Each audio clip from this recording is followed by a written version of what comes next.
how to think ethically about these kinds of topics. And, yeah. So there's a lot of science and religion baked into that as well, because of course, epistemology and value paradigms. And Sister Noelle and I belong to physics and faith, or in University of Chicago they call it science and theology. Oh, nice. There's two different magisteriums Yes. that we answer to. Yeah.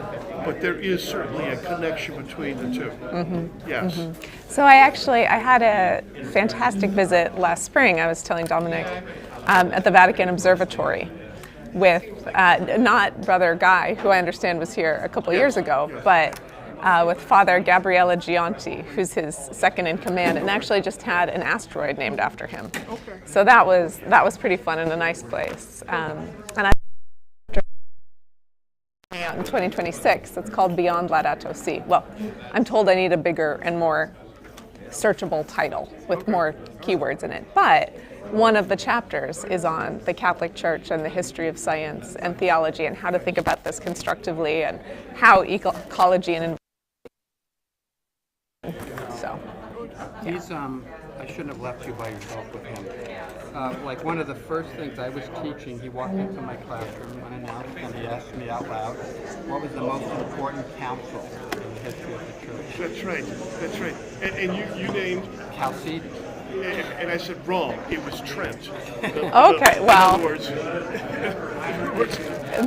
Welcome to Lewis. I'm going to harass you from there. That is hilarious. That is hilarious. Yeah. The moment I saw him, I said, "This is a good guy." Not even Nicaea, guys. Yeah. I just had to tease creeds, you. man. I just had to tease you. I tried to talk him out of it, but I insisted. He's a good guy. And what about the Assumption of Mary?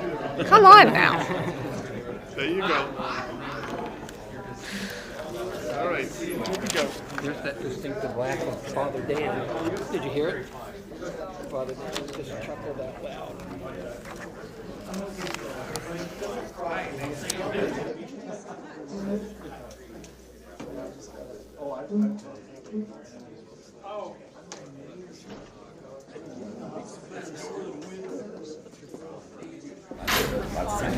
Yeah, and Kelleher brought us. I'm going to go say hi to him. Okay. And then,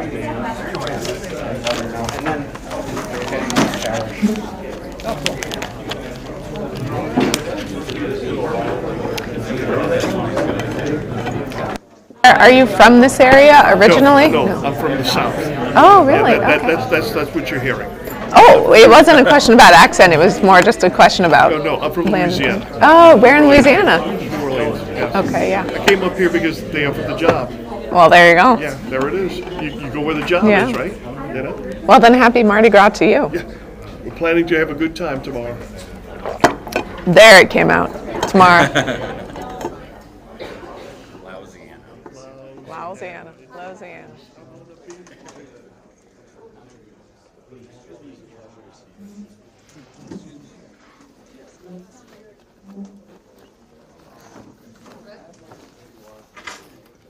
Safer in the bar with Jason. My back's up against the wall. Good afternoon, everyone. Good afternoon. I didn't hear you. Good afternoon. Good afternoon. Welcome to all of you. Whether you're joining us online or here on campus, we're glad you're here today as we celebrate the legacy and impact of Brother Bernard Rapp, Professor of Chemistry Emeritus and University Archivist, with this, the third annual Brother Bernard Rapp Lecture on Faith and Science. Brother Bernard was a good friend of mine, especially in his capacity as University Archivist. He taught me a lot about Lewis University history and how to find the things I need and how to tell stories with documents and artifacts in our archives. So I'm forever grateful to his mentorship in that regard. I know, though, today that if Brother Bernard was with us, he would not be happy because he was a very humble, quiet individual who didn't like a lot of attention. So, ironically, we're here to celebrate him and to draw attention to his legacy here at Lewis with this event. This event, by the way, and the presentation by Dr. CHRISTIANA ZENNER, our distinguished speaker, is made possible by the Come Meet Catholic Scholars Initiative, which supports projects events, presentations, experiences, and activities that are designed to expand and advance the university community's understanding of the Catholic intellectual tradition, Catholic social teaching, and other dimensions of our Lassallian Catholic identity. To begin our program, I'm pleased to invite Brother Pierre St. Raymond, Professor of Chemistry, who will offer a brief reflection on his time working alongside Brother Bernard in the chemistry department. Brother Pierre will also lead us in an opening prayer. Following Brother Pierre, Dr. Dominic Colonna, Professor of Theology, will introduce our keynote speaker. But first, Brother Pierre.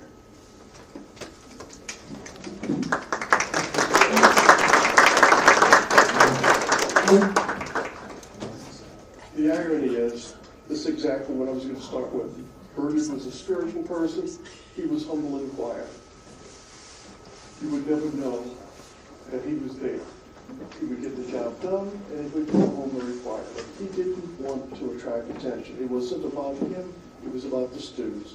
It was about Christ. He was hardworking. You would see him in the lab over the weekends, and amazingly so, when I started here in '94, the budget was maybe $300 a year. Okay, we had nothing. We had nothing. Bernard would resurrect the instrumentation that we had from the 1950s. He would literally come in and he would pray over it or voodoo, I don't know what. But this equipment was older than I was, okay? And yet, in spite of the fact that we didn't have the stellar equipment, he gave laboratories where they learned the lesson. They learned the thermodynamics. They learned the analysis. They learned everything that they were supposed to learn. And he wasn't stuck in the past either.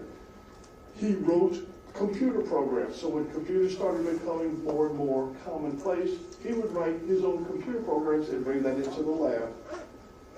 He would stay up to date. He was not going to be held down by the fact that we didn't have 2 cents to rub together. He was generous to a fault. I'm a nuclear chemist. I was hired to teach organic chemistry. That's 2 different worlds. All numbers for nuclear, no numbers for organic. He said, Pierre, you need to go sit and teach yourself organic. He took on my laboratories, which were 2 hours apiece, and said, go sit in your office and teach yourself organic so you can turn around and teach the students. And no extra pay, no extra applause, no extra anything. He initiated that. This is a man who was as solid as a rock. Okay? There were only 2 biologists, 2 chemists, and 2 physicists in the science labs. He and I would have our departmental meetings walking down the hallway. Bernard, what do you think about this? No, don't do that. This is what's going to happen. Yes, that sounds like a good idea. Or, we can't afford that. See what else you can do. The man was humble and quiet. Yes, he was humble and quiet. He was a superior teacher. His lectures were crisp. His lectures were crisp. And he would get there before the class, and his board was outlined with all the material he was going to cover. He was crisp, he was clear, and he was generous to a fault. Lastly, he was disciplined. He led a structured religious life. He believed that the only way to Christ was by sacrificing for the kingdom of God, which he did without applause. He willingly denied himself of pleasure and for the sake of others. He would go out of his way to help tutor students, and he did all this for the belief of Christ. Bernard Rapp was truly a brother to me. He went out of his way to make it possible for me to work here. Okay? So with that in mind, let us pray. Today we're going to pray for all of you. We look to you, O Lord, on this day as the hope of our salvation and the restorer of peace. Comfort our hearts now and fill us with everlasting peace as we go about our day. May we trust in your goodness and tender care. Help us to lay aside the things that trouble us and bring us down. May we remember to cast all our cares upon you and then trust that you will take care of the outcome. St. John Baptist on the Sound, Jesus in our hearts. Forever.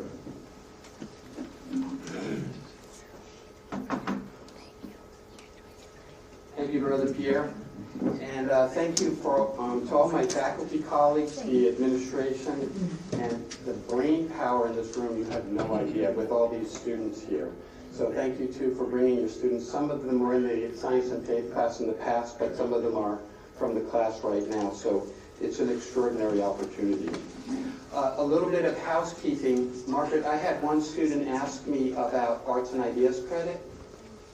Do we have somebody collecting that? It's an excellent question. I'll find the answer to that out by the end All of right. the lecture. So we'll probably have a blank piece of paper. You could sign your name or something like that. Also, at the end of the keynote presentation, we'll have time for some questions from the audience. So think about things, maybe write something down, especially the students if you're here as part of a class. We'll be pleased to include questions from those of you joining the live stream. So you too can prepare questions. There'll be time at the end of the talk. Feel free to email us those questions, those of you who are not here, throughout the presentation. And the address is askus@louisu.edu. So the word ask, the word us@louisu.edu. So hopefully we'll have a good conversation towards the end. You know, I came across Dr. Zenner's work. A few years ago I was interviewing an artist in New Mexico in Albuquerque. I wasn't in Albuquerque, he was in Albuquerque. And he's a traditional folk artist. He's a Santero is the name. And what he does is he paints images of saints in a style from the 19th century. And it's kind of one of my favorite types of art. But he also includes contemporary themes. He sort of weaves them in too. And inevitably, he includes a lot of images of cactuses and sometimes images of migrants wading across the Rio Grande. He includes images of empty plastic water bottles because of the practice of people trying to aid those who were coming into the United States. People would leave water. And unfortunately, he told me how some people who didn't want the migrants in would puncture the water so that there were just empty bottles for that reason. He was a really deep person, very concerned with contemporary issues. So I said, what to you is the most important contemporary issue that needs to be addressed? And without hesitation, he said water. And I said, water?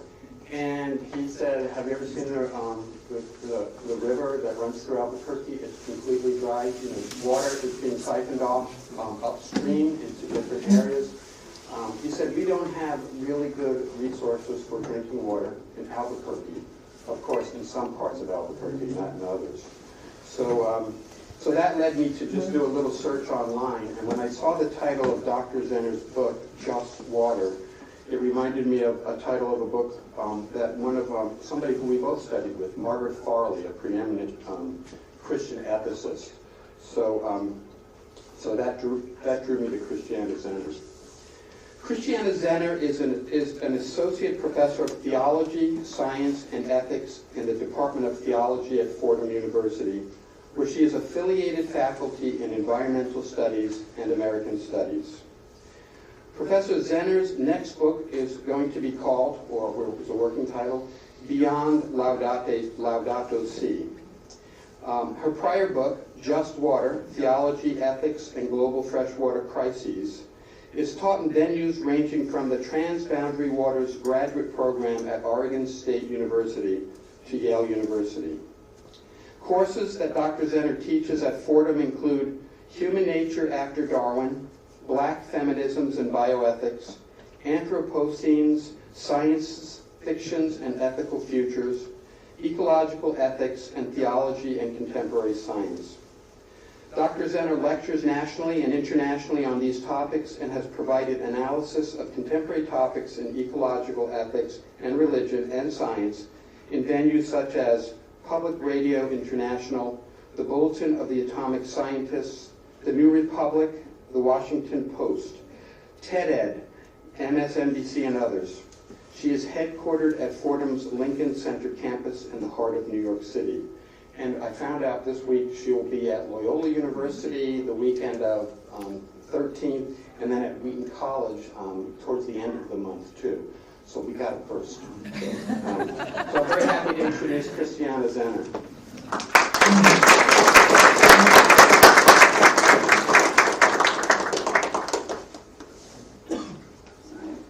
Thank you, everyone, for coming. Can you hear me well enough? Okay, great. I tend to move around, so the lapel mic is better.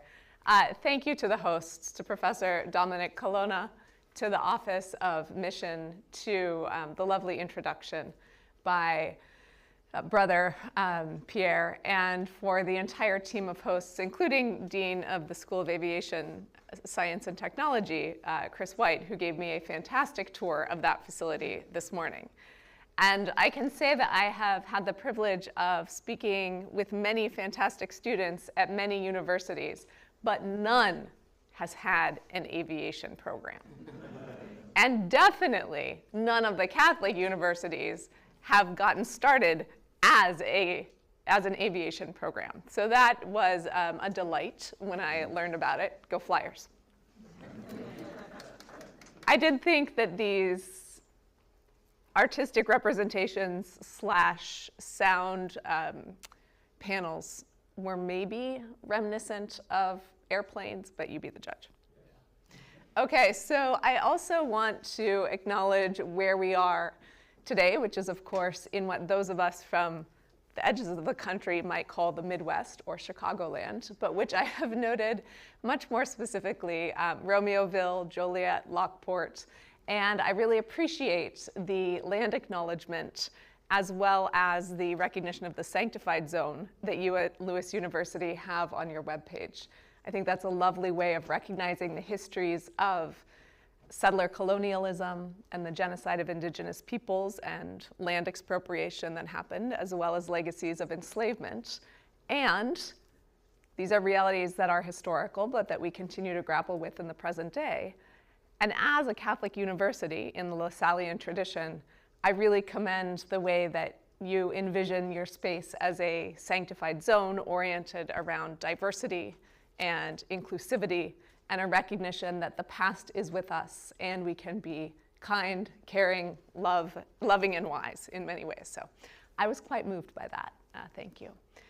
And then finally, though he is no longer with us, I would like to thank Brother Bernard Rapp for existing and having this lecture in his memory. It's an honor to be here, and I'm mindful that the two prior lecturers are folks who are really significant figures in contemporary theology and science discourse. That would be Brother Guy Consolmagno and Sister Ilia Delio. So I'm here to be someone who does not occupy a formal role in the Catholic Church, so I am your diversity, guys. But in addition, I want to note some of the uncanny intersections of personal and professional. And when Professor Colonna called and said, would you be interested in doing this? I thought, wow, this is really curious. On the one hand, I love chemistry and was almost a chemistry major, ended up a human biology major. But there are all these other connections too. My late former father-in-law actually was from Joliet and grew up in a one-room house with no bathroom, and attended Lewis University when he decided in his late 20s to get his degree and come to college. So very much in line with the historical mission of the university and a kind of indication of what kind of good this college can do. In addition, my own father, also deceased, was an aviator. And he flew for the Navy, and then he flew for United Airlines. And so in many ways, I felt this particular poignance and resonance with the invitation. So thank you. You probably know why this topic at Lewis now, not least because Professor Colonna indicated it, but one of the things that is always a wonderful learning experience for me is to come to understand a little bit more about the ethos of a place where I'm invited to converse. And so I know that a number of you are here through the Arts and Ideas Initiative. Be sure to sign up so you get credit. I also really appreciated the ways in which the Lewis experience is presented and the sense of community formation and kinds of empowerment that can come from an education that is not only about what kind of human products can a college produce, but also is about how do we learn to be good humans to one another and the world we inhabit, which is complex and isn't only composed of humans. So it is a great pleasure to be talking to you about one of my favorite topics in the whole world, freshwaters. And a basic maxim that I hold is that freshwaters are always plural and cannot be talked about except in multidisciplinary registers. So what we'll be talking about in the next 30 or 40 minutes is a whole series of ways of reflecting on and conceptual tools for navigating realities of freshwaters and the relationships that they facilitate, sustain, and unevenly burden in different frames. This means that there will probably be a number of things that you feel might have passed by too quickly. There will be things that you're like, wait, 2 slides ago we were on a Lewis dot structure, and now we're talking about Standing Rock. So if you're feeling a little bit of like you're going between extremes, that's okay. I'm not trying to barrage you with these kinds of abrupt juxtapositions, but rather to get us to think about the many ways that waters flow, function, and signify, and then how that looks in your place and in your lives. All of which is to say, if and when questions occur to you, and that can be a, wait, what, huh? Please write it down and bring it back during the Q&A, because if you have a question, I'm guessing a lot of other people do too, and even if they don't yet, we will all learn from your question, including me. So please feel free to speak up when it's time. All right, just gonna apologize. PowerPoint is not my strong suit. I have a sabbatical next year, and one of the things I'm going to do is work on my visual presentations, seeking interns if anyone's interested. But the first thing I want to talk about is reframing faith and science a little bit. So when I get on an airplane to come here, for example, this morning, and the person sitting next to me says, oh, you know, where are you going? What do you do? I'm like, do I lie? Or do I say, I'm a professor of theology, science, and ethics? Often, almost always, when people say, oh, you study faith and science, you study theology and science, you study religion and science, those don't have anything to do with each other. Or they'll say, oh yeah, well, those are always in conflict, obviously. It is much more complex than that. There are historical reasons that conflict between these two domains of theology and science has been assumed, but they are very particular, very situated kinds of reasons. And so what I'd like to start doing is dispelling a few myths, which I also tell my students at Fordham, even if you don't think you particularly care about this for your field of study or future, remember this, because there's some great pickup lines if you just don't know what else to say. Like you're at a mixer or a lunch, maybe you're like chatting with someone and you have to ask ChatGPT what to say next. Don't pretend. One of my students told me she does this. Well, I get it. But instead you can be like, oh yeah, Dr. Zenner wanted me to know that Galileo wasn't actually condemned to death, that the issue was much bigger than Copernicanism, and that it had to do with the interpretation of Scripture as much as questions about heliocentrism versus geocentrism. Now that's a deep dive immediately, but here are the myths that I want to dispel. The first myth that I want to dispel is that the Catholic Church has always been opposed to science. This is wrong. The Catholic Church, like many other modes of religious inquiry and theological framings, has had a varied and multifaceted history with science. And one of the reasons this is so is that science, as we know it today, in fact, even the term scientist didn't exist until the 19th century, really. So what science was back in the day of Aristotle, back in the Middle Ages, back in many other periods, was essentially natural philosophy.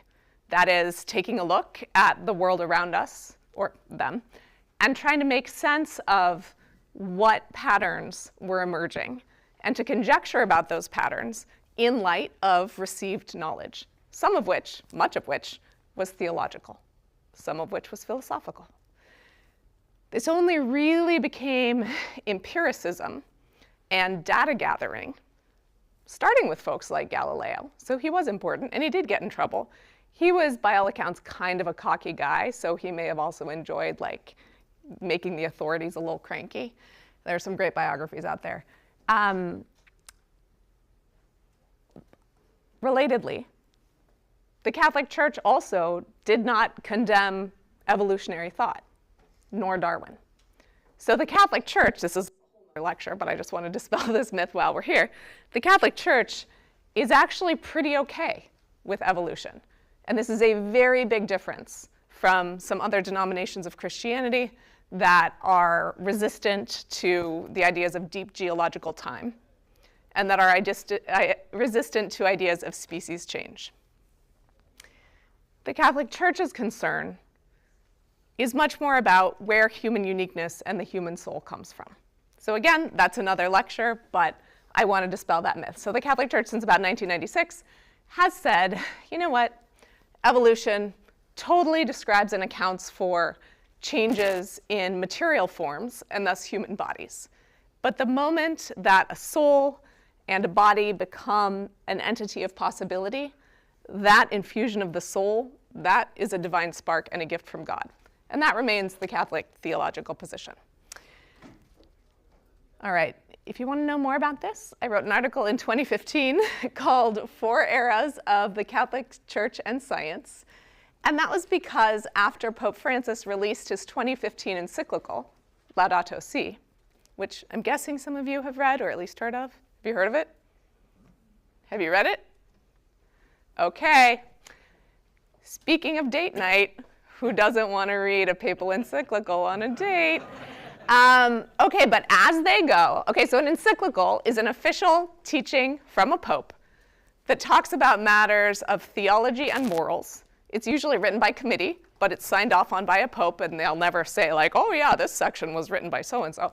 In this case, that encyclical is about ecology, and ecology is, of course, linked to environmental science and the environment more generally.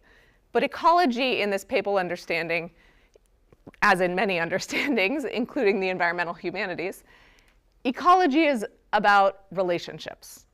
For Pope Francis, those relationships are between humans and one another, humans and the earth that sustains us, and humans and God. So this multiple directional series of relationships. Anyway, in that 2015 article, which I wrote for the Bulletin of the Atomic Sciences, I said, listen, here's how the Catholic Church got to this point of caring about ecology and the environment, and specifically, I promise we're getting to the topic of the lecture, freshwaters. I can say more about those 4 eras if you like, but spoiler alert, we're in the 4th era, which is the era of the Catholic Church's engagement with ecology and environmental science. And those include aspects of major geographic as well as social and economic significance, like fresh water, like climate change, like biodiversity loss, and a number of other topics. Okay, so why water? Well, on the one hand, of course, the Pope said some things, and that's important, and this is a lecture on faith and science, so let's do that. But on the other hand, why think about water in a theological register at all? Isn't it obvious what fresh water is? And shouldn't the church or theologians or even ethicists just leave that to the scientists? Or maybe the water engineers? or maybe the economists and the policymakers? As you'll probably infer, my answer to that is no. Fresh waters and other essential aspects of life are not best left to people who have a very narrow tunnel vision. I am all for precision knowledge, and that can include tunnel vision, but not to the exclusion of other ways of knowing something as slippery and multifaceted as fresh water. And I'll say more about why that is in coming slides, but it boils down to this, and you can't get away from the water metaphors. Boils down to floats up, surfaces, you know. It boils down to the fact that water is everywhere, but it looks different in how it functions in many different places, whether that's geologically or socially or in terms of infrastructure, whether it's polluted or clean, and why. And centrally, it's also what we can say, just to sound fancy and smart, is sui generis. That means it is distinct. It is unique in the sense that it's non-substitutable. There is nothing that can replace water for human life, in ecosystems, and elsewhere. And for me, as an ethicist, I think this makes it an ethical substance par excellence. Okay. So does that mean that you have to care about water in the way that I care about water? I mean, obviously, yes. Just kidding. No, you don't. But I would say that as students at Lewis, as humans in this world, which is mired in many kinds of conflagrations at present, which is complicated, and in which there are many kinds of opinions on what the common good should be and what civic priorities should be, I would say that there are few more important tasks than figuring out how your particular history, your particular skills, and your particular cares about the world can take shape in your own futures. You don't have to know it all in advance, but you do have to trust that there is something unique in you that the world needs, and gently discern that. So one thing I say to students is find your vector, find your lens. For me, the story of caring about fresh water was that I had grown up partly in California, in the Central Valley, and partly, which is a big agricultural region, and partly in Colorado. And then when I heaved myself over to the East Coast, I was stunned by how lush, how verdant, how green, what? There are no sprinklers on the lawns? It was a totally different water culture. And so I thought about water with an obsession that people on the East Coast found weird. But people in California were like, oh yeah, obviously, that's just what you do. So I started thinking about cultures of water and what was obvious and how we imagine and understand this most essential thing. My vector, my lens, I started out as a human biology major and ended up with a PhD in religious studies. So that's a longer story that I'm happy to talk about if you're interested. But the point is, it's an ongoing process in finding out what it is you specifically can do. And perhaps, like I did with this talk and like a lot of my work in water has suggested, you may find it at the uncanny intersection of the personal and the professional. It's not necessarily an algorithm, and pay attention. Okay, so what is water? Well, earlier this morning, got to drive over the Lockport Bridge and the I&M Canal and the Des Plaines, not Des Plaines, Des Plaines, okay, river, and the sanitation canal. Very important. Gotta love sanitation if you love water. So what else is water? Ooh, what's this? Come on, science people. Yeah. Water. Yes, that's water, exactly. That's water in molecular structure. And look at all these awesome polarities. Look at that polar tetrahedral shape that facilitates water bonding with itself in particular kinds of configurations and makes a lot on this earth possible. Water is what is known as a universal solvent. Not many other things are. Oh, what's that? Also water, yes. But specifically, it's a Lewis dot structure. Okay, guys, this is a chemistry honorific lecture. You got to give me a little something. That's pretty good. I have a PhD in religious studies. Come on. Okay. This is from the U.S. Geological Survey. It is an image from about 2018 of the proportion of water on Earth relative to the size and mass of the Earth. So we've got the Earth, and then we've got the ocean water, seawater, saline water here. And then right here, this tiny little dot, is the proportion of all water on Earth that is fresh.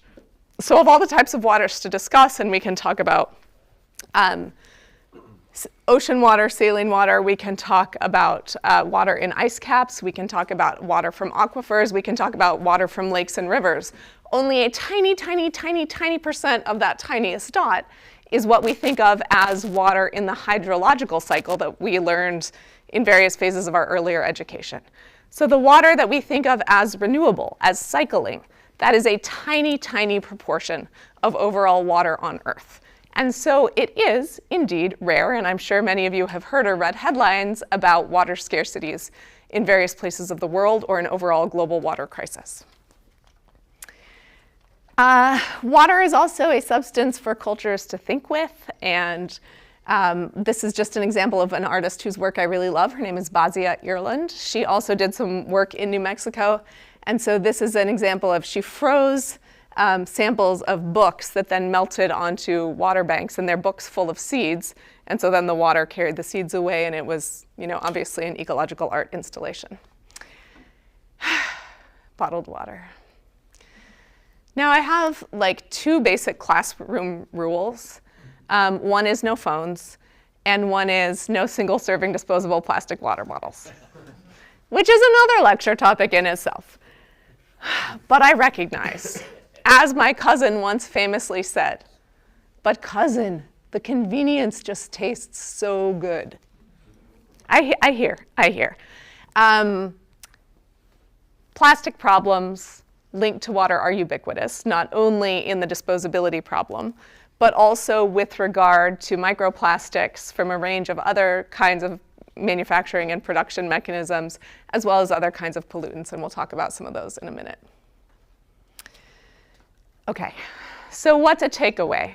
Well, I already indicated earlier and want to underscore that while all waters are in fact H2O, polar tetrahedral, etc., they are also radically plural.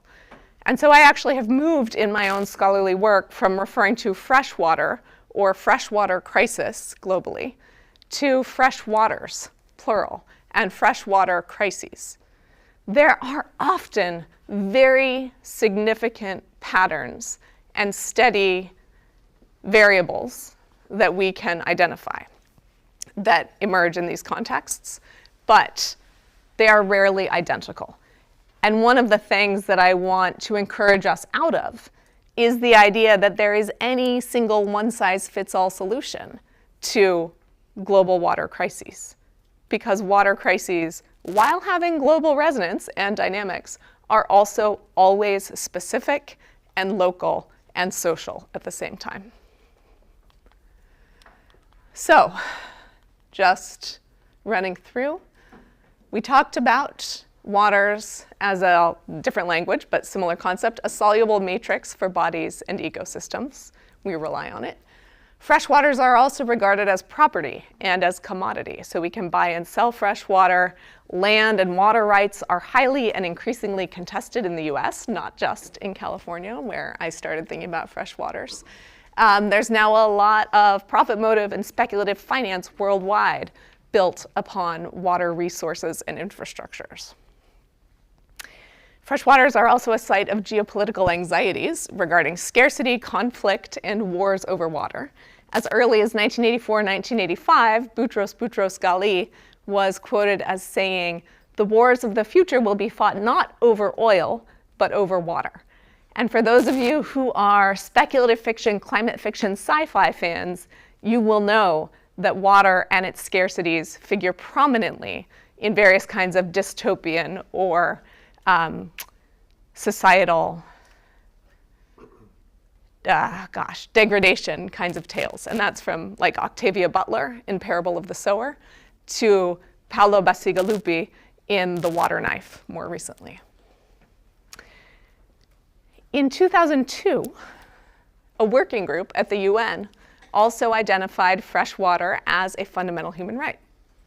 It was not initially identified as such in the 1948 Declaration of Universal Human Rights, presumably, people have speculated, because it just was kind of seen to be obvious that this was necessary, so why, it's like air, right? Who needs to write about that? It's obvious. Well, guess what? We're in a time where maybe it's not so obvious after all.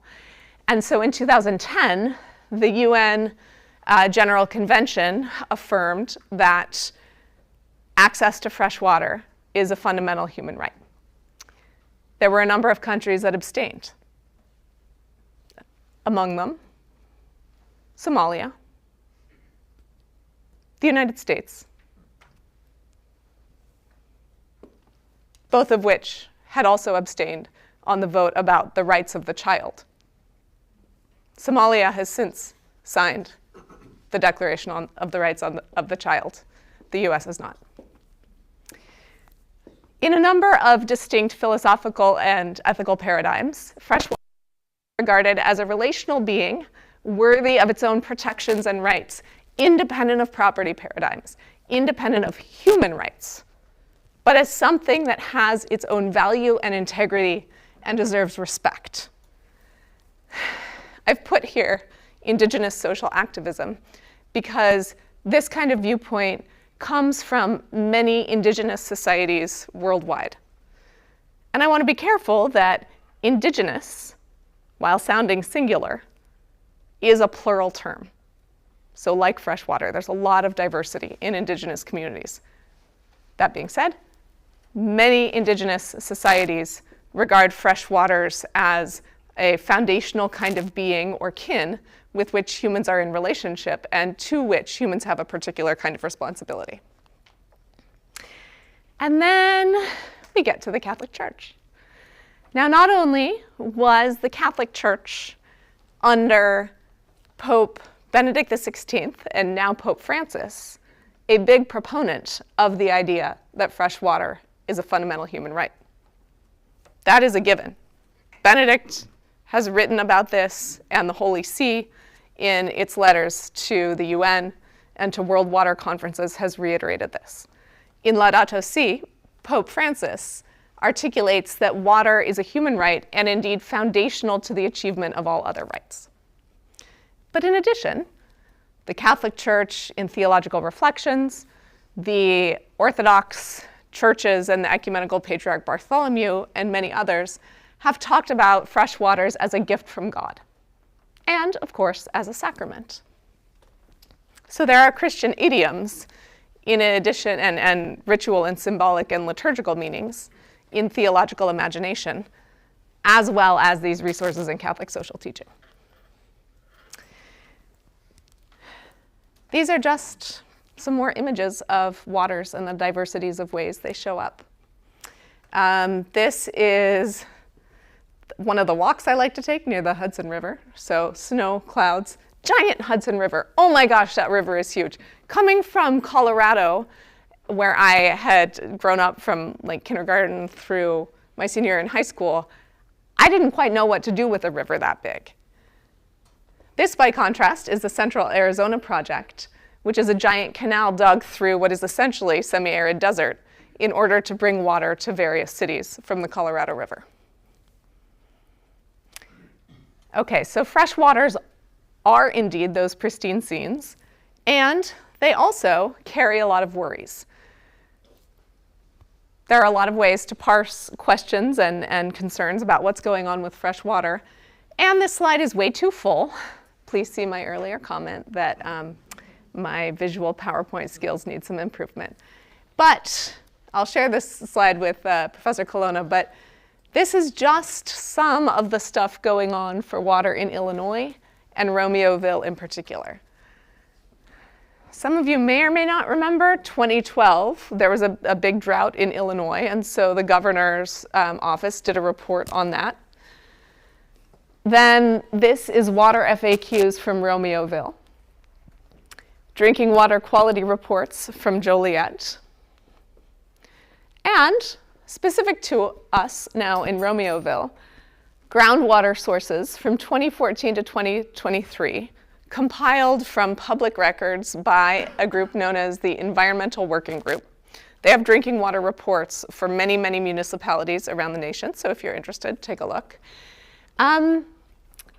12 contaminants exceed the health guidelines of the Environmental Working Group in Romeoville. So this is not a complete chart because it wouldn't all fit on the page, but one of the things that the Environmental Working Group underscores is that legal, as in US regulatory EPA limits for contaminants in groundwater, legal does not necessarily equal safe.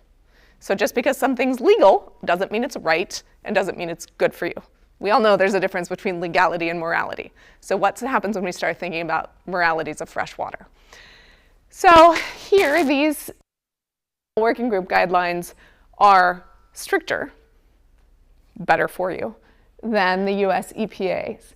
And so one question for those of you interested in environmental science or monitoring or those kinds of things is, how do we think about levels of pollutants and contaminants that are safe, and what are ways that we can measure and remediate them? Okay, backing up a little bit. There are so many ways that fresh waters are talked about, as we've discussed. But as the late Gary Chamberlain, who taught at Seattle University, wrote in his book in 2008, rarely, in analyses and conversations about water, are cultural, and in particular religious, dimensions brought to light. Yet for billions of the world's peoples, our fundamental conceptions about the natural world and water are influenced to some degree by religious considerations. I like to interpret this to say that it's not just religion as a formal institution or what church or synagogue or mosque you go to, but rather it's the whole social matrix in which we live, into which certain influential ideas, sometimes religious, play. And one of the neat things of being a scholar of theology and science, for example, is that I can say, hey, look at this weird, interesting recent history of the Catholic Church advocating for the human right to water. What's up with that? And how does that gel with our systems more broadly? Okay, so I wrote a book on that. Yay. I like it. Okay, let's get to the good stuff. Remember how I said the hydrosocial cycles? Rain, clouds, ocean, evaporation, lakes, water, flow, toilets, all of that. In about 2008, a group of geographers said, you know, that's true, right? That describes the geological, physical, hydrological flows of water. But what it doesn't describe is how human societies interact with that. And engineering has been one language by which human societies talk about social, economic, infrastructure flows of water. But engineering, that doesn't cover it either. So this group of scholars came up with the term hydrosocial cycles. And I love this term because it resonates with the idea of hydrological cycles. But it also expands our consciousness. It's a conceptual tool to kind of pry open the assumed categories that we held tightly closed. And it encourages us to look at how social, political, economic, and cultural factors shape flows of fresh waters. What I want to underscore is that even if these decisions are not conscious, or explicitly classist, or explicitly racist, or explicitly sexist, they are nonetheless value-laden human decisions that have very differential consequences for how different human societies and types of bodies experience water and thus experience the world. Therefore, ethics. It matters.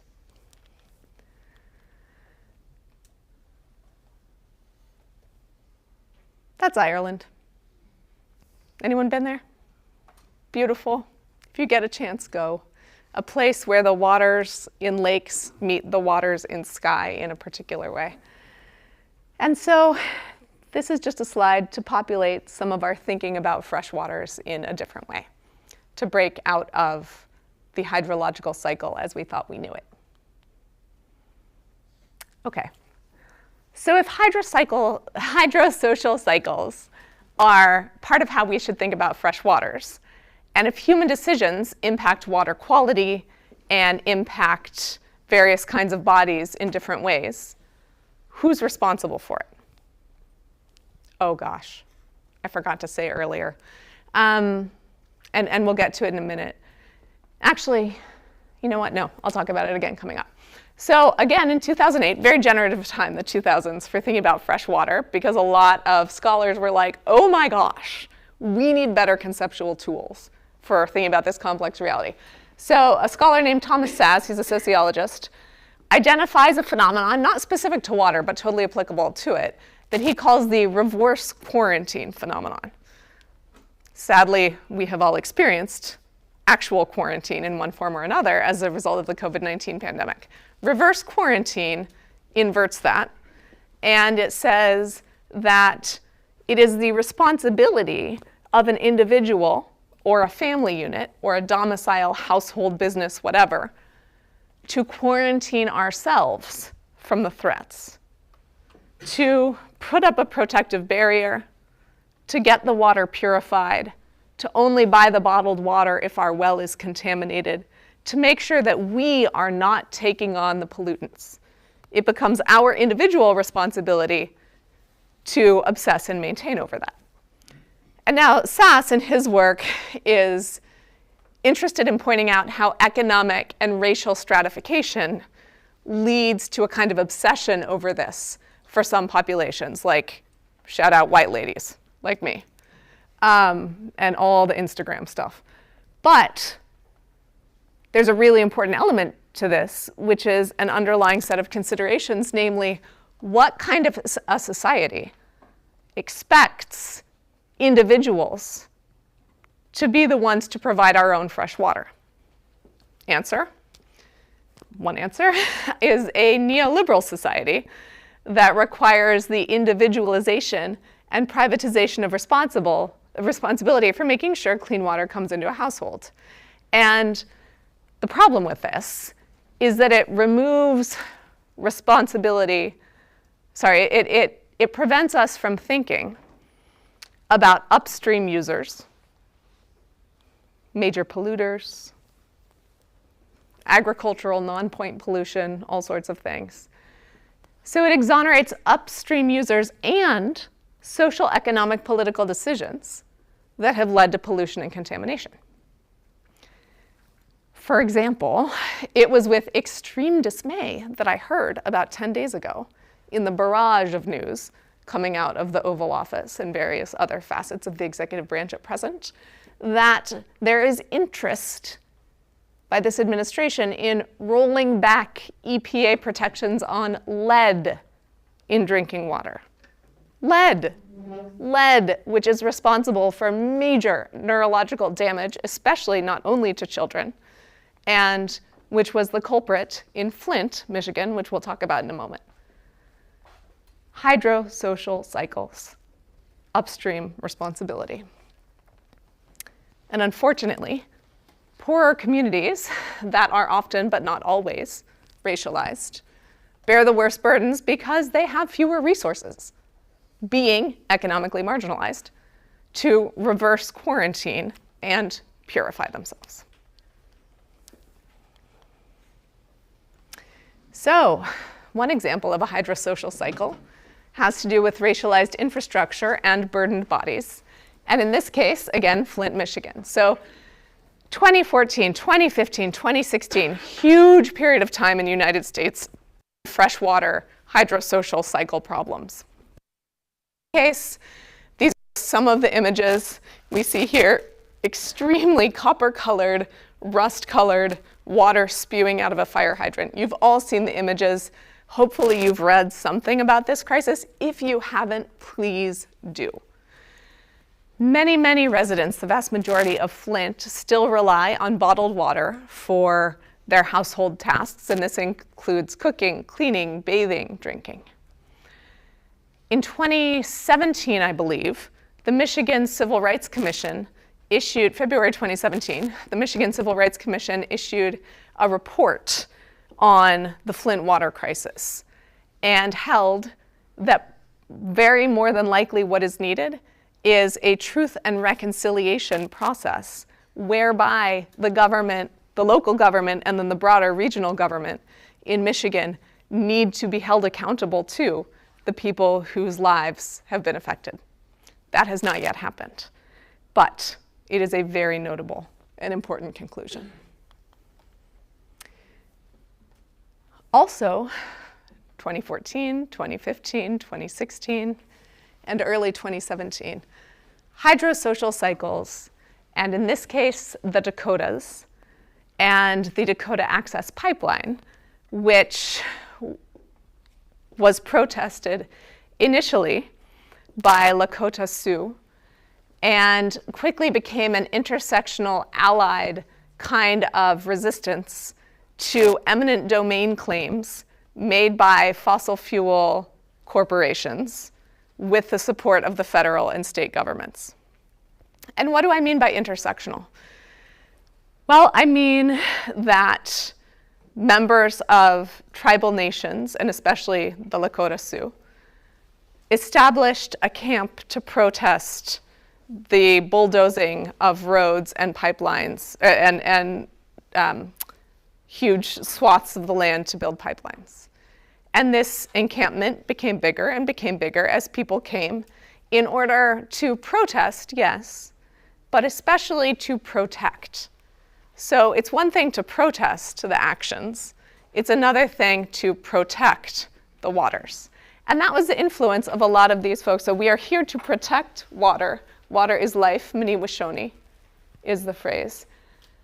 And this harkens back to what I mentioned earlier, which is that, in this case, the Lakota Sioux indigenous worldview views that water is sacred. Water is a relational being to which humans have responsibility. Humans are responsible for protecting water. So it wasn't just resist the neoliberal capitalist collusion with government. It was also, let's protect the resource that sustains us. If you're interested in this, I've got a chapter in my 18 version of my book on it, and there's tons of great resources, and I'm happy to provide those. But part of what went on then was a major national campaign by water protectors, by their allies, by the federal government, and by the corporation responsible for the Dakota Access Pipeline to try to argue about who had the right to these waters and who could make these decisions. And I think it is really noteworthy, and especially for folks thinking about religious values and theological imagination, that tactics that were used against nonviolent praying water protectors in Standing Rock, spraying of water cannons directly at people, really echo 1950s, 1960s civil rights movements, spraying of hoses, unleashing of dogs, direct parallels. In March 2020, I was teaching a class, Religion and Ecology, and a student, it was a senior seminar, and of course, like spring 2020, not everyone's favorite semester by any stretch of the imagination. So, it's before the pandemic hit, but things were starting to get weird. And this student, I had maybe my second year teaching at Fordham. And I'd had him in my intro class. And then he dropped out because he was like, I'm not ready for this. And he went to join the military. And he was trained as an intelligence officer. He was in the Middle East. He was responsible for tracking a range of intelligence movements and then monitoring. I mean, this is what he could tell me. Obviously, it's all pretty limited because it's confidential, classified. But he would monitor and see what kinds of military vehicles and equipment were being used in what kinds of intelligence contexts in the Middle East. So fast forward those years. It's 2020, and he's back at Fordham as a veteran. And we get to talking about Standing Rock, and he starts looking at the pictures, and he starts freaking out. Because what he sees, not in the water hoses example, but in, and I have chills talking about it, but in the militarized vehicles and the types of drones that were being used by private security forces and the state enforcement officers in the Dakotas were exactly the kinds of military equipment that he saw being used in Afghanistan and Iraq and other parts of the Middle East. And so what this raised for him, and he did one of the most stunning presentations I have ever seen in my life, was the specter of military equipment in the present day being turned on residents and citizens of our own nation in the context of these hydrosocial cycles.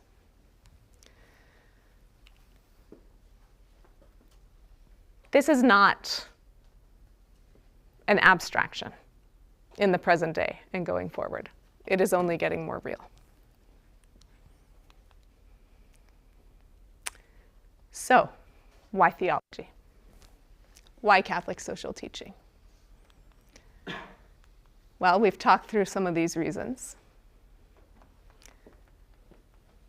Water is a gift from God in Catholic imagination. It's a right to life issue, even. That's some intense, powerful rhetoric coming from the Catholic Church, because standardly when you hear a right to life issue, what do you think? If you're in a Catholic context. Yeah, awesome. Oh my gosh, you guys are so much faster on that than the Lewis dot structure one. Yes, right? Like standardly, right in the United States, right to life has equaled abortion. However, part of what Benedict, now Pope Francis, has done is expand that rhetoric to global contexts that recognize that, in fact, many things are right to life issues, water centrally among them.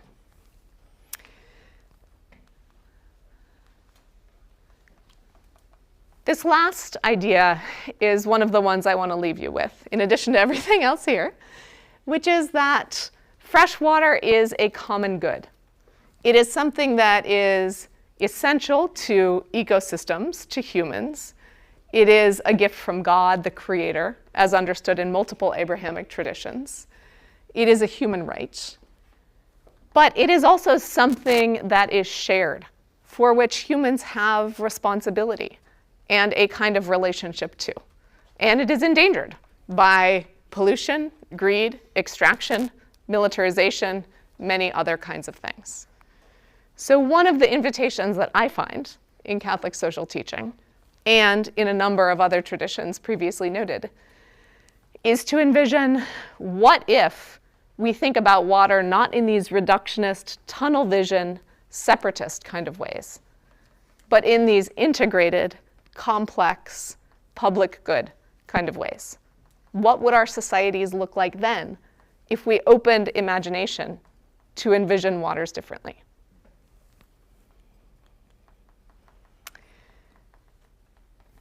I want to say that as much as I love Catholic social teaching, and thank you for Laudato Si, Pope Francis, there are some major omissions in that document. And one of them is that on matters of care for creation, and especially fresh water, women religious, sisters, nuns, have been leading on matters of freshwater protection. So I really wish Pope Francis had cited them and like put them in the footnotes. I'm a scholar, I love footnotes, like woof, really exciting. These are just some examples of the organizations that have been leading in terms of what they're doing on fresh water. So that can include land remediation and water purification related to that. It has included bans on bottled water in their congregations and schools and ministries. The Federation of the Sisters of St. Joseph has been a blue community since 2017, which is an international designation that is given to social groups and residential communities that have certain principles regarding the protection of fresh water. So, if you wonder where good stuff is going on in the Catholic Church, you can say, yeah, okay, Catholic social teaching, the popes are saying this, great. But where it's on the ground, look at the sisters. These are some examples. And then finally, where else to look? Well, you all are at a Catholic university. And regardless of your own personal relationship to Catholicism, regardless of whether you're an atheist or an espousing rosary praying Catholic, or someone who's kind of agnostic and not entirely sure about any of these things, but interested, you're in a place where exploring these multiple values and ethical paradigms is invited and encouraged.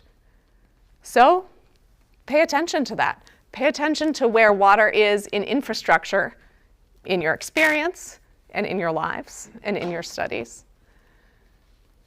Think about the particular charism and insights of human beings in our digital industrial societies. If you're going into any technical industry, anything using AI, start thinking about what the implications are for these kinds of things. AI, very, very thirsty user of water. And then one thing we haven't talked about, if you want to talk about it in Q&A, we can, is what Pope Francis calls the technocratic paradigm, which, in short, refers to the idea, which, by the way, we're seeing a lot of coming out of Elon Musk right now, refers to the idea that some combination of technological innovation and economic efficiency or incentives will somehow conspire to create a nexus point whereby all the problems will be solved. Now, Pope Francis, in 2015, wasn't writing about Elon Musk, but what the collusion of technological idealism, kind of single solution thinking, magic bullet kind of thinking, along with strict economic, especially libertarian or neoliberal measures, that is a technocratic paradigm. Because it doesn't recognize the multiplicity of ways that waters flow and all the things we've been talking about. Okay, I think this is actually the last slide.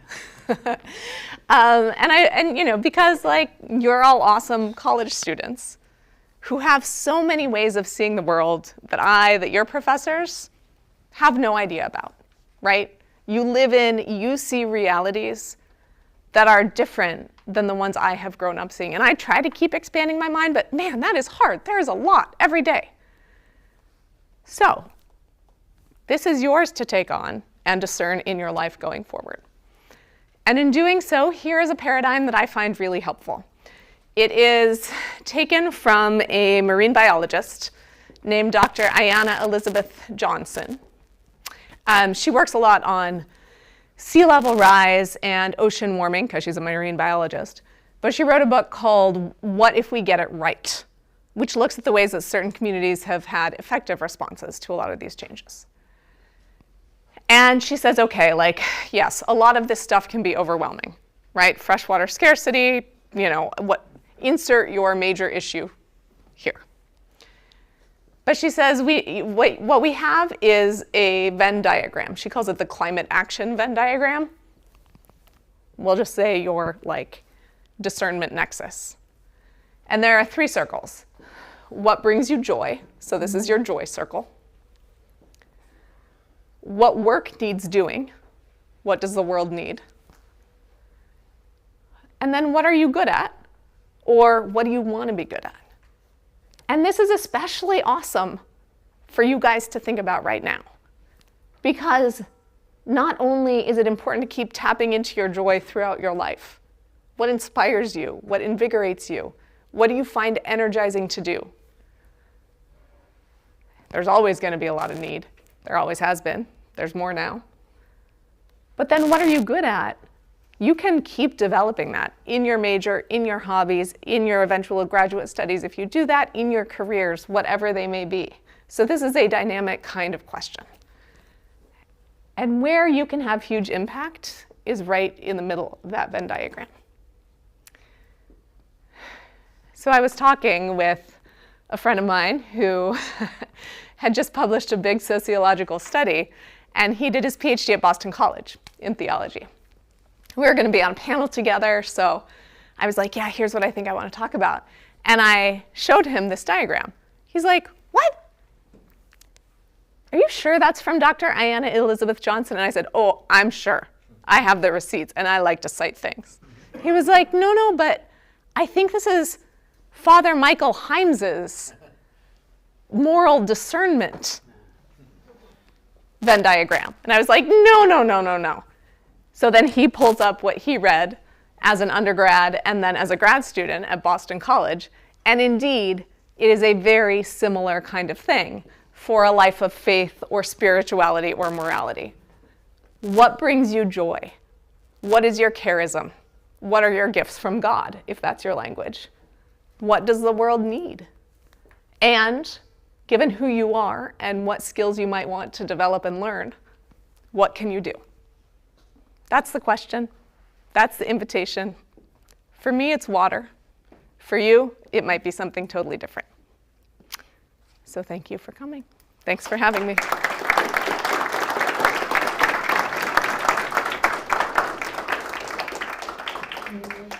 Dr. Zen is available for some questions, especially if you're in those classes where you would ask things.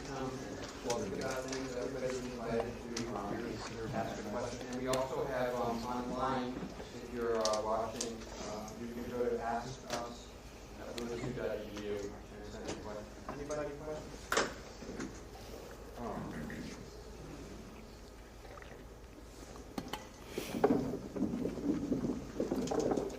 It's important to use the mic so people can hear us. Okay, very good.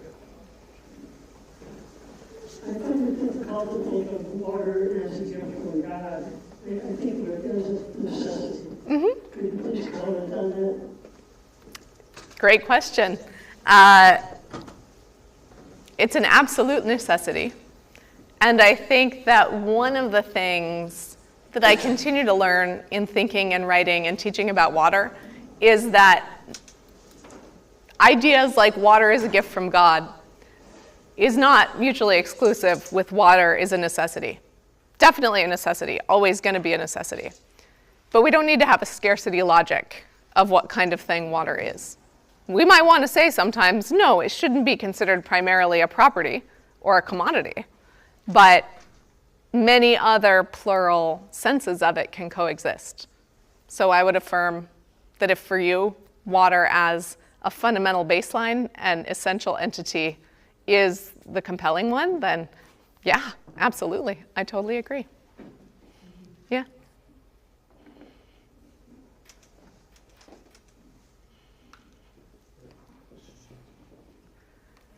Okay, wait, can everyone hear me? Oh yeah. Okay, this You're doing is great. funny to me because this university in general is kind of a big shock to me because I actually grew up Southern Baptist. Oh. And I kind of see like a lot of Catholic values in what you thought water is. Like water is a right to life, it is a blessing. But as somebody who grew up in a Baptist-led church or whatever, we did not see any of that. Yeah. So it's like, yeah, and I also had a bad run-in with like some pretty bad churches. And me and my mom had to move and switch churches like so many times. It was like ridiculous. So I'm just like wondering, yeah, if you had to say there's a different religious view on water, would you say there's multiple now? That's a great question. Thank you so much for sharing your question and your story. And I am sorry that some churches have been real jerks. Oh, yeah. You know, and, oh, go ahead. Oh, yeah. We had to move from one because oh man, it's like a lot of drama because my cousin recently got engaged and she got married. But she was being like married to this one pastor, and we realized, oh God, something isn't right because we heard that the pastor's wife, she was talking shit about my cousin. Yeah. Well, so you are so right. Like, here's the thing. People are going to be people, all the places. And religious institutions are not exceptions to that. Yeah. You know, just because there are sacramental and holy things and people are trying to do better doesn't mean the institutions are perfect, and it doesn't mean the people are perfect. So to your point, I want to make sure that I'm clear that religious imaginations and the kinds of ways that theological ideas and language and thinking can help expand our sense of waters and who gets them and in what ways, that's extremely important. Does it mean that any one religious tradition has the exact right way to think about water? No, it doesn't. We still have to use our critical brains and insist on ethical relationships and not be jerks to one another. So here's to that. Thank you. Yeah, thank you.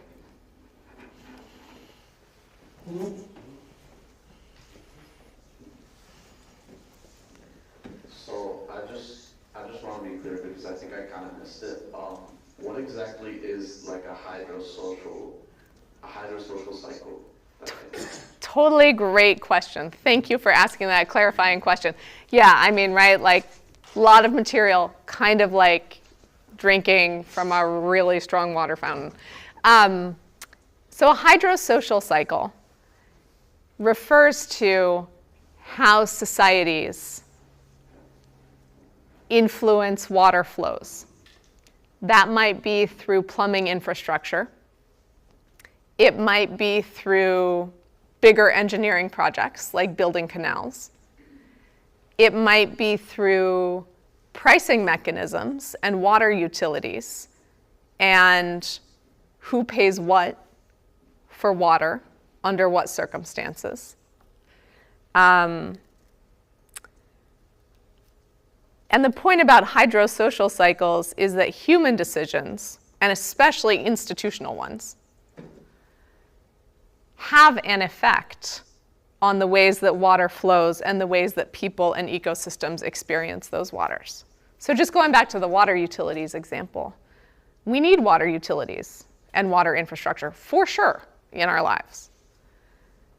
Water utilities tend to be the ones that deal with our sanitation.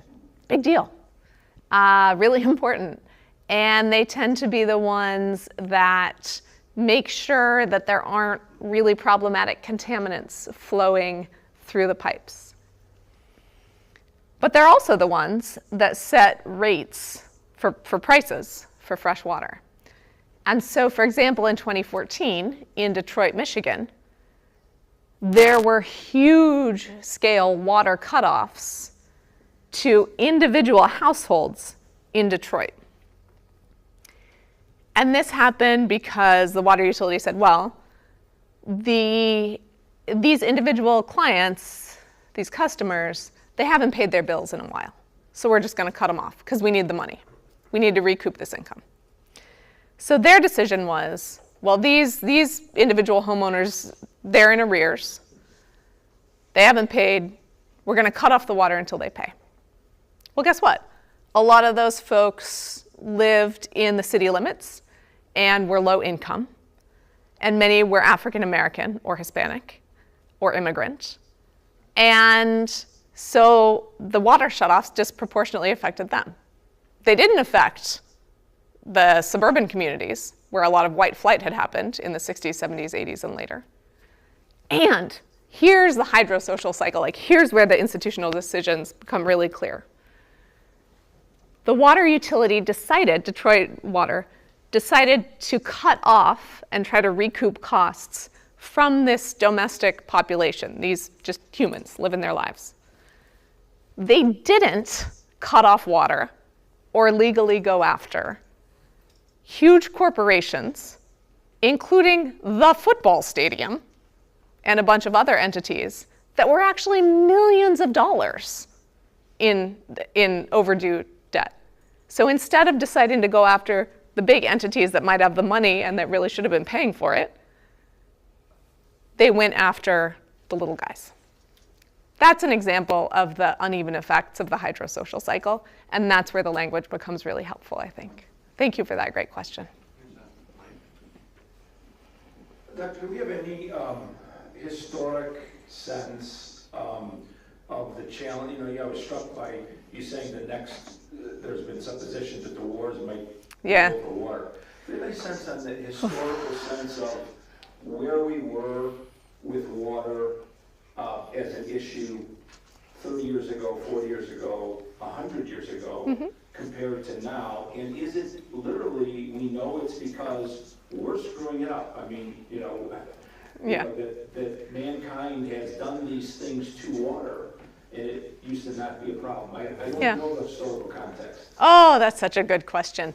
Okay, so if I may, I do recommend chapter 2 of my own book, which is called A Primer on Freshwater Crises, where I talk about some of these things. But your question is a really good one, because it's kind of like saying, is this a new problem, or have there always been iterations of this problem? And is this kind of a same old, or is it like a difference in degree that is suddenly a difference in kind in terms of the water problems? I would say it's a little bit of both, right? People have always needed water and have always organized societies around ways of getting water, whether that's for cooking, cleaning, domestic uses, usually a task assigned to women, side note, in most societies, or whether that's for growing crops and irrigation from the beginning of settled agriculture. What has changed is the scale of agriculture, the scale of industrial production and manufacturing, and the number and type of industrial and agricultural and synthetic chemical pollutants that enter the water supply, all while populations are growing and water consumption is increasing for rich populations because of very heavy meat-based diets. Meat takes a lot more water to produce than vegetarian or vegan diets.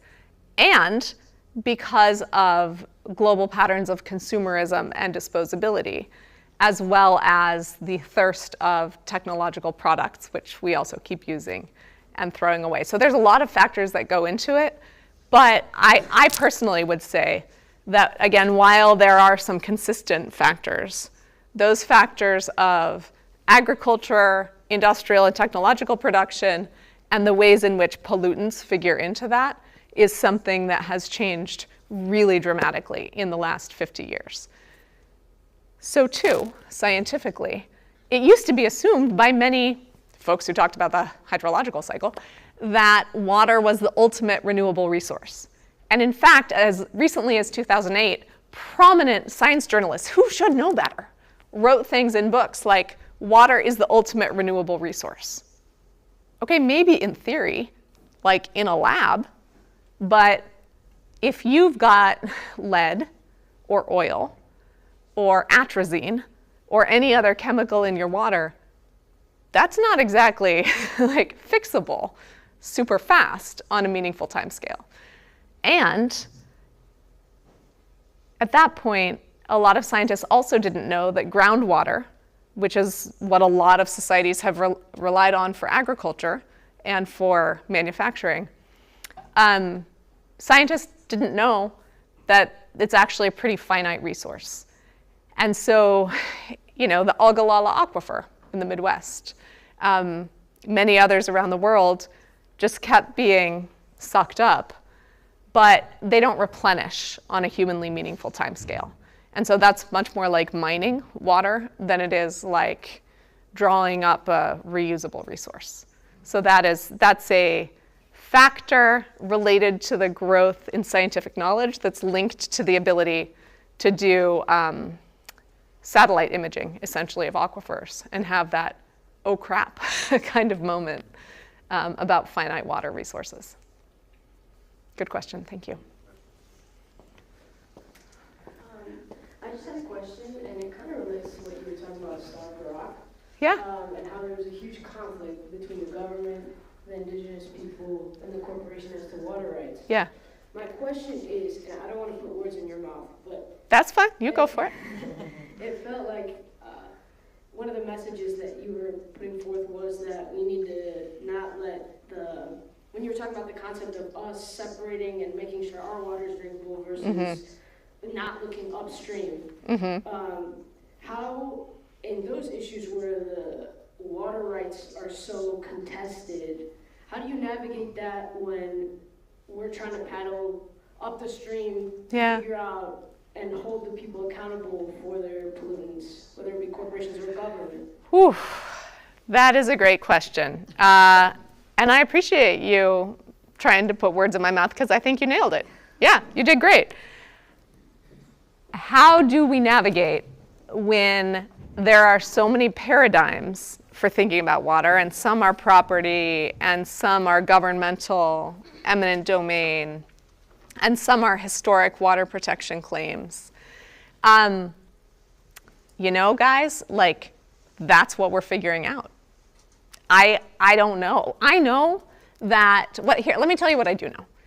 I do know that water lawyers, especially those who are trying to expand historical Western political economic paradigms, are super important, because they're the ones who are working with the given law and the history to say, okay, here's this, what can we protect based on legal precedent, but also to argue for other ways of thinking about things. I know that historically marginalized and colonized and enslaved populations and communities carry historical memories and knowledge of how waters can flow and what healthier relationships might look like in ways that are important to bring to the table. And that has not historically been a strong suit, to put it mildly, of the US government or settler colonial nations. And so am I hopeful that water crises writ large will be solved in my lifetime? No. You didn't ask me that. I'm just riffing now. No, I'm not. But I know that some will. And some will be better addressed. And some will lead, through a lot of struggle and suffering, to clearer insights and histories and legacies than we have previously had.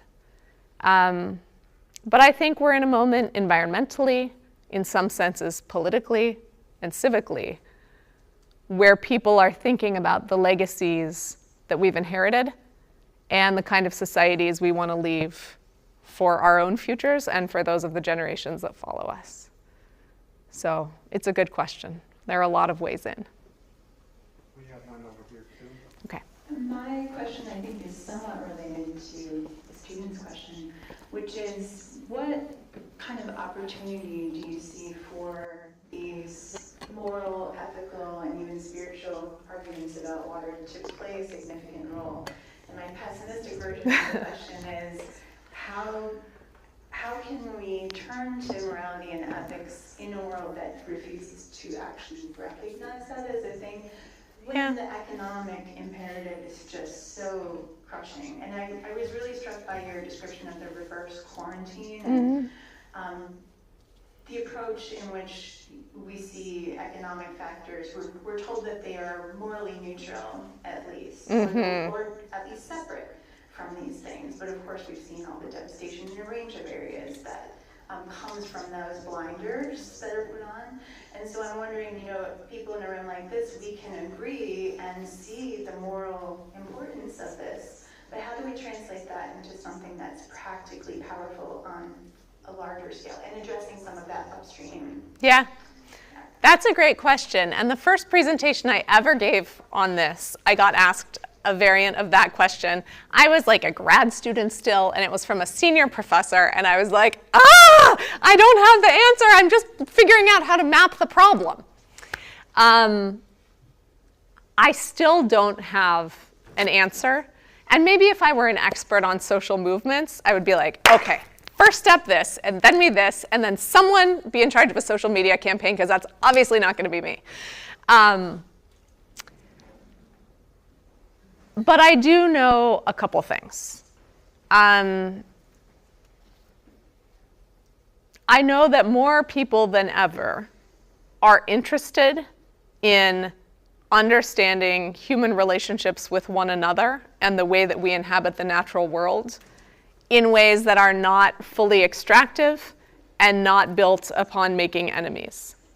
And even though the rhetoric in the United States is very economically oriented and very polarized at present, I know that more people than not also want to be good neighbors to one another, and that we can learn. You know, I'm learning all the time. I mess up all the time.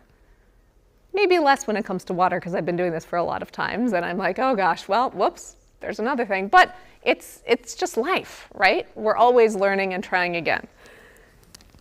Secondly, I think that taking an international or transnational perspective is super helpful. And so, like, I showed you the picture of Ireland.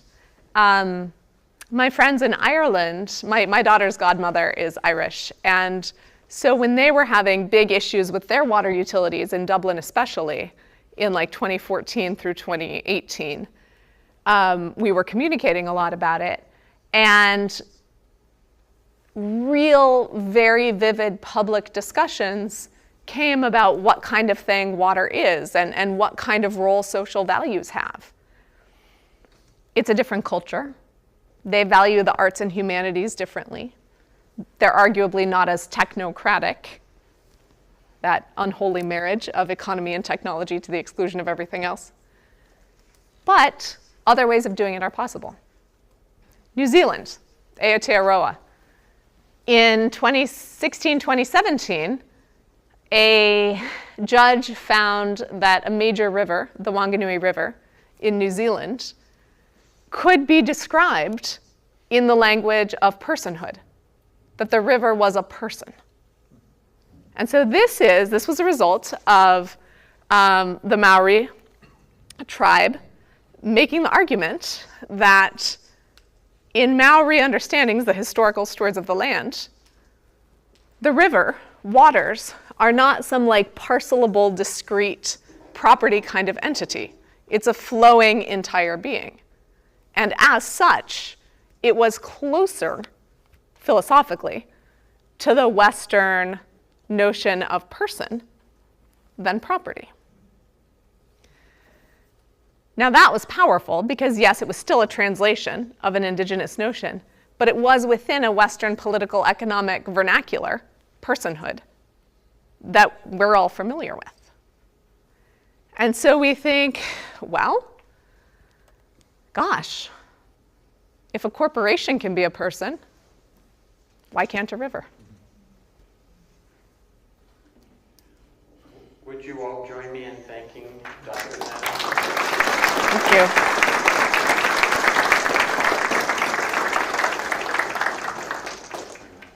Thank you. Thank you all for coming, and have a wonderful evening. And be in touch if you like. I just thought that phrase was too perfect.